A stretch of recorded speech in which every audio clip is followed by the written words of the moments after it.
Hot stocks catching fire with some big names surging on Friday and again today. Aditi Roy's in San Francisco with more on the cannabis craze. Hi, Aditi. Hi, Melissa. Cannabis stocks have been on a tear recently, and industry insiders say deal news could be fueling this latest surge. Tilray shares soared today after the company reached an agreement with Nova Scotia Liquor Corporation for an initial purchase of adult-use cannabis. There are also reports that UK-based spirits maker Diageo, behind brands from Johnnie Walker to Bailey's, might be talking to at least 3 Canadian cannabis companies about a possible deal. Diageo not commenting on speculation about the specific deal, but adding, "We are monitoring this space closely." This follows Constellation Brands' $4 billion investment in Canopy Growth a couple of weeks ago. People on the street saw that move as a huge validation of the industry, and many are wondering who's next. Tilray, Cronos, Canopy Growth, Aurora, and Aphria have all seen shares go up between 50 and 107% in the last 2 weeks. In a statement, Aurora Cannabis says about deal speculation in the industry, "There is so much happening in this area right now, and we think it has incredible potential." The Constellation deal also made some believe that legalization in the U.S. may not be as far off as many of us think. As one analyst told me, all of a sudden the addressable market for Canadian companies is not just Canada, but also the U.S. market. It's a big change that investors weren't paying attention to before the Constellation deal. One thing worth noting is that even though these are high-flying names, they have relatively low short interest.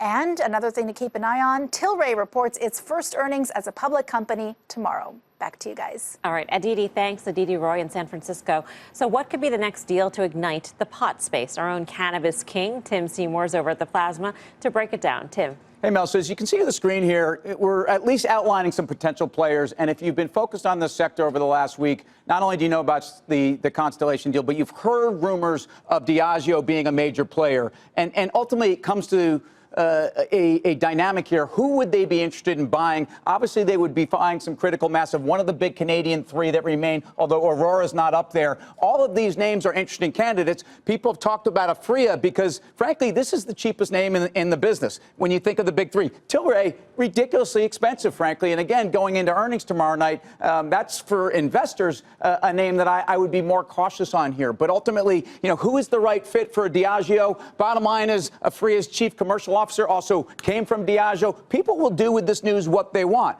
Molson Coors, we learned about 3 weeks ago, has done a deal with Hydropothecary where they're going to make infused cannabis beverages in a separate JV vehicle with them. So these guys are already in the space. Obviously, a Canadian roots here. The big kind of Magilla is obviously Budweiser. And who would they be a buyer of? And again, is it Cronos? Is it Tilray?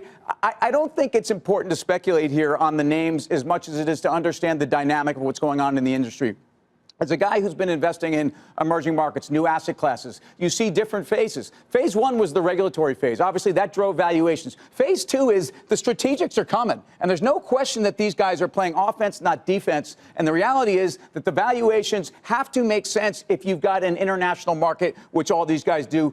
But ultimately, folks, this is a consumer products business. So all the focus on production and the cost of the underlying crop and what's going on here, I think, misses the point that these big boys know all about how to develop brands. And these big boys have developed big brands already in Canada, and that's why they are targets. That's why you should stay focused on them, because something may happen. So, Tim, I bought Canopy on Friday. I thought I was late to the game, and I said there might be still some steam left for the Bulls. It's up 15% in basically a day and a half. But when Tilray reports, this has been about M&A. This has been about October 17th, that Canada date, that huge date.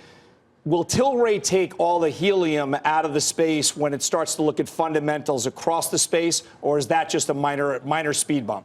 Look, you said a couple different things. In terms of how you trade the sector right now, again, I was selling upside calls in Tilray 60s. We talked about this on Options Action on Friday in Canopy. You've had a huge run. I think there's certainly a big chance you could pull back. And again, look at the valuations of the companies. And this is your cheapest company up there significantly, and then followed by Cronos, then Tilray. Tilray has critical mass, has some very impressive investors on its board, et cetera. But I think the dynamic here is investors need to look at things on a bottom-up level. Look for alignment, look for corporate governance issues. That's how you really should be looking at this sector, because right now you've had a 40% move in a week. Couple things. So Tim didn't even bring up the fact that big cap pharma is probably going to get in this game at some point as well. That just adds another layer to all this. And, I like watching the NFL draft on TV, Mel. I know you're a big fan as well. Yeah. But what I really enjoy is when the analysts are at the board and they move players' names over to a team. And I got to tell you something. What Tim Seymour just did there. It's plasma history. Plasma history. It's fast money plasma history. Look at that. Look at what we're doing here, Guy. That's unbelievable. Boom. Just like that, suddenly you've got a new can of marijuana beer, cannabis beer. Is that your name? Who knows? Bottom line is, you never can know. be sure these guys are all looking.